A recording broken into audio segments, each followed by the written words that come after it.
जिस गौरक्षा के नाम पर लोगों का कत्ल कर दिया जाता है, लोगों को जला दिया जाता है, उसी गौरक्षा के नाम पर जब बीजेपी के नेता इस स्टेटमेंट को देते हैं, ये स्टेटमेंट देते हैं कि मैं बीफ खाता हूं और इससे मेरी पार्टी को भी कोई आपत्ति नहीं है, तो हमें बड़ा दुख होता है कि एक और तो गरीब लोगों की जान जा रही है, सिर्फ गाय के नाम पर वोट बटोरा जा रहा है, दूसरी ओर भाजपा के नेता जब गाय का गोश्त खा रहे हैं तो उन पर कोई कार्रवाई नहीं होती है, उनके ऊपर कोई उनका हिंदुत्व खतरे में नहीं आता। असल में भारतीय जनता पार्टी का एक ही एजेंडा। दूसरी बात ये कि देश के अंदर इतनी बड़ी बड़ी गतिविधियां हो गई बीते कुछ दिनों के अंदर में, चाहे फिर वो आपका पंजाब के अंदर हो, चाहे फिर वो आपका दिल्ली के अंदर हो, चाहे फिर वो आपका राजस्थान के अंदर में हो, लेकिन प्रधानमंत्री नरेंद्र मोदी जी के चेहरे पर एक शिकस्त नहीं है। वो बंदा एक ऐसा बंदा है जो हर जगह चुनाव में बिजी रहता है। आज भी मोदी जी कर्नाटक के अंदर है, आपको पता ही होगा, मोदी जी मेघालय के अंदर थे कुछ दिन पहले, फिर कभी नागालैंड को संबोधित करते हैं। आप ये सोचिए, इतने दो व्यक्तियों की जान चली गई, लेकिन प्रधानमंत्री मोदी जी ना तो ट्विटर हैंडल से ट्वीट करते हैं, ना गृह मंत्री जी बोलने को तैयार है। देखिए, मैं आपको एक चीज बताता हूँ, पहले आपको एक चीज पूर्णतः स्पष्ट कर देता हूँ कि उसमें से चार्जशीट से नाम भी हट गया है।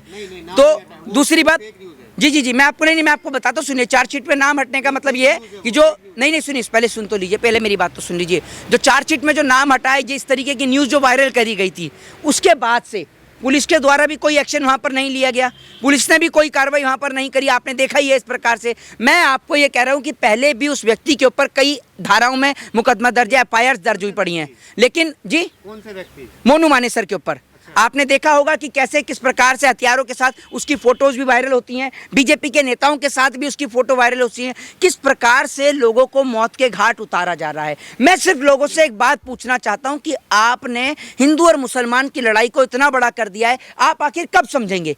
आखिर आप तब समझेंगे कि ये देश दोबारा से गुलाम हो जाए, और जब ये देश गुलाम हो जाए फिर दोबारा से आप एक होकर अंग्रेजों से लड़ो, तब आप राजस्थान की बात करें, सरकार कांग्रेस की है, तो क्या कांग्रेस ढिलाई कर रही है जानबूझकर? क्या इसमें भी वोट बैंक क्या? देखिए, मैं आपको एक चीज बताता हूँ, सरकार किसी की भी हो, अगर किसी व्यक्ति की हत्या होती है तो उसमें इंसाफ मिलना चाहिए, चाहे वो सरकार भारतीय जनता पार्टी की हो, चाहे फिर वो सरकार कांग्रेस की हो, आम आदमी पार्टी की हो, किसी की भी सरकार हो। मोनू मानेसर को कांग्रेस का सह है क्या? जी, मोनू मानेसर को कांग्रेस का सह मिला? देखिए, ये तो मैं नहीं बता सकता कि किस पार्टी का सह है और किस पार्टी का सह नहीं है। दूसरी बात ये कि केंद्र के अंदर जो भारतीय जनता पार्टी की सरकार है वो भी तो कोई कार्रवाई नहीं कर रही है, केंद्र की सरकार के द्वारा कोई एक्शन नहीं लिया जा रहा है। दो व्यक्तियों की जान चली गई, वहां धरने प्रदर्शन चल रहे हैं, लगातार धरना हो रहा है जगह जगह। कन्हैया लाल का दुखद घटना हुआ था, अशोक गहलोत वहाँ के जो मुख्यमंत्री थे वो 2 घंटे में पहुंच गए थे, लेकिन यहाँ कांग्रेस की सरकार है, यहाँ हत्या होती है, कोई नहीं पहुंचता है। देखिए, मैं आपको एक चीज बताता हूँ, राजनेताओं की वोट बैंक घसकने का डर, राजनेताओं की बहुत सारी पॉलिसीज होती हैं, तो मैं पॉलिटिशियंस की बात पर ना तो मैं बता सकता हूँ पॉलिटिशियन के मन में क्या चल रहा है, विचार में क्या चल रहा है, ना पॉलिटिशियन के बारे में बता सकता हूँ,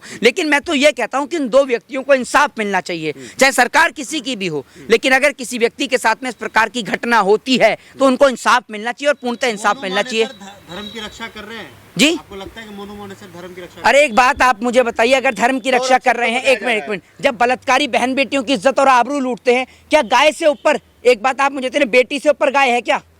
एक बात आप मुझे बताइए, जब बेटियों की इज्जत और आबरू लूटी जाती है तब क्यों नहीं करते बलात्कारियों को? बताइए ना, तब बलात्कारियों के खिलाफ धरना प्रदर्शन नहीं किया जाता है, क्योंकि ये लोग सिर्फ ये देखते हैं कि किसी भी हत्याकांड के अंदर अगर अपराधी मुसलमान हो तो कार्रवाई होती है। अभी आप ये देख लीजिए, टीवी चैनल्स पर ये न्यूज़ गायब है, टीवी चैनल्स आपको कोई इस न्यूज़ को नहीं दिखाएगा। वो इसलिए नहीं दिखाएगा क्योंकि अगर यही घटना किसी हिंदू के साथ में हो जाती तो पूरा टीवी चैनल हिंदू मुसलमान करने के लिए तत्पर हो जाता पूरी तरीके से, लेकिन अब नहीं दिखाएगा। वो इसलिए नहीं दिखाएगा क्योंकि अपराधी हिंदू हैं।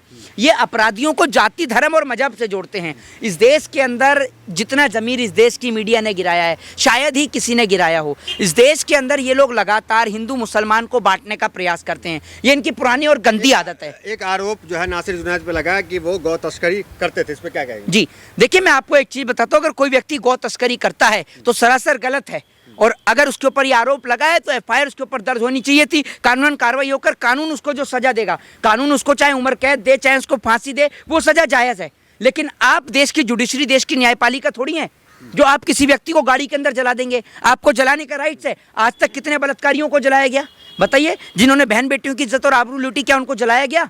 बताइए, आपने जला दिया।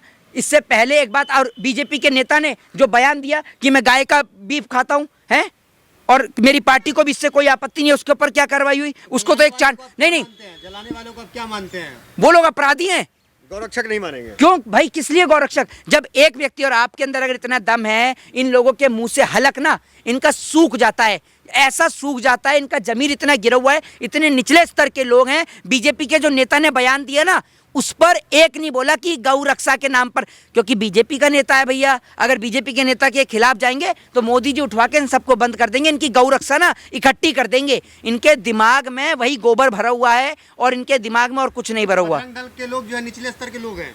बजरंग दल के नहीं, मैं ये कह रहा हूं कि सुनिए मेरी बात, मेरे कहने का अर्थ और तात्पर्य ये है कि अगर आपको गौ रक्षा की इतनी चिंता है तो बीजेपी के नेता ने जो स्टेटमेंट दिया कि मैं बीफ खाता हूं और मेरी पार्टी को उससे कोई आपत्ति नहीं है, तो उस पर क्यों नहीं बोले?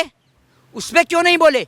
इसका अर्थ क्या है कि वो लोग डरते हैं बीजेपी के नेताओं से, या बीजेपी उनको पैसा देती है? डर तो आपके जैसे हिंदू भी रहे हैं, कहाँ कोई बोल रहा है? नहीं, कौन नहीं बोल रहा? अरे किसने नहीं बोला? कौन उठा रहा है? नहीं, किसने नहीं बोला? अरे मैं तो खुद उनके परिवार पे जाऊंगा। नहीं, मैं उनके परिवार के से खुद मिलने के लिए जा रहा हूँ।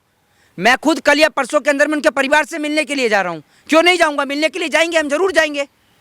इस देश के अंदर ऐसे व्यक्तियों को अगर मौत के घाट पे उतार दिया जाएगा तो क्या होगा इस देश का? मैं तो खुद मिलने के लिए जाऊंगा और मैं खुद उनके लिए आवाज लगातार उठा रहा हूं, पहले दिन से बोल रहा हूं। क्योंकि आज अगर मुसलमानों को मारा जा रहा है तो कल को अगर हिंदुओं को मार दिया गया फिर क्या होगा? आप तो लोगों को ऐसे ही मारते रहेंगे। अगर मान लीजिए कल को कोई हिंदुओं को जला दिया गया और आपने कह दिया, हिंदुओं के ऊपर आपने आरोप लगा दिया कि जी भैया ये इसकी तस्करी कर रहे थे, उसकी तस्करी कर रहे थे, तो मैं कह रहा हूँ न्यायपालिका बंद कर दो, आप लोगों को गाड़ियों में आग लगा दो। अरे कितने बलात्कारियों को लगाया आपने आग? ये बताइए ना, आप न्यायपालिका से ऊपर है क्या?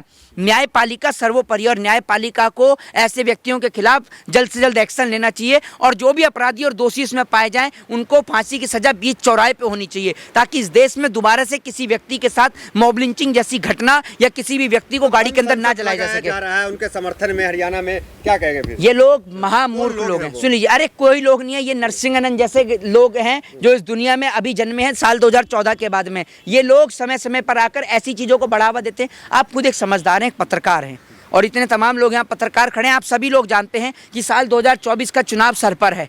अगर हिंदू और मुसलमान नहीं होगा, साल 2024 से पहले कई राज्यों में चुनाव है, कर्नाटक में चुनाव है, छत्तीसगढ़ में चुनाव है, मध्य प्रदेश में चुनाव है, तो अगर हिंदू मुसलमान नहीं होगा तो भारतीय जनता पार्टी कैसे जीतेगी? आप सोच लीजिए। तो गांव के जो है हिंदू इकट्ठे होते हैं और मोनू मानेसर के समर्थन में जो है पंचायत करते हैं उसको बचाने के लिए। देखिए मैं आपको सुन लीजिए, अरे कोई हिंदू नहीं जाग रहा है। हिंदुओं को तो ये गलत रास्ते पे ला रहे हैं। हिंदुओं के बच्चों की परीक्षाएं चल रही हैं, 10वीं की 12वीं की सभी बच्चों की परीक्षा चल रही हैं। उन परीक्षा पे चर्चा करने नहीं दे रहे हैं, बच्चों को इन सब चीज़ों में उलझा के रख रहे हैं। और आपको मैं एक बात बताता हूँ, कोई भी एक पढ़ा लिखा व्यक्ति, एक सभ्य देश का, समाज का व्यक्ति, एक सभ्य नागरिक कभी भी किसी भी हिंसा को समर्थन नहीं करेगा, हिंसा का समर्थन नहीं करेगा। ये तो इस देश का दुर्भाग्य है कि लोग ऐसे लोगों को समर्थन कर रहे हैं। ना जाने इनकी दिमाग पर कौन सा पत्थर गिर गया है या इनके दिमाग में कौन सा गोबर भर गया है कि ये लोग ऐसे व्यक्तियों का समर्थन कर रहे हैं। लेकिन मैं देश भर के हिंदू क्या जुनैद और नासिर के परिवार के साथ है?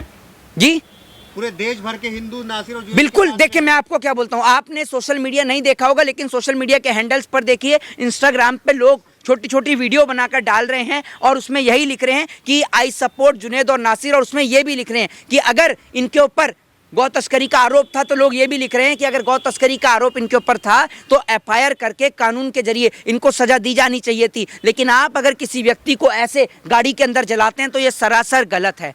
इस देश के अंदर ये बिल्कुल नहीं चलेगा, हरगिज़ नहीं चलेगा। और मैं खुद उनके परिवार के साथ खड़ा हूँ, मैं उनके परिवार से खुद स्वयं मिलने के लिए जाऊंगा, क्योंकि आज अगर किसी जुनैद और नासिर को मारा जा रहा है तो कल को किसी और व्यक्ति को मारा जाएगा, तो ये देश में हरगिज़ नहीं चलेगा। मैं उनके परिवार से बहुत जल्द मिलने के लिए जाऊंगा और जब मिलूंगा तो आप सभी लोगों के सामने वो चीज़ आएगी। जय हिंद, जय भारत, वंदे मातरम।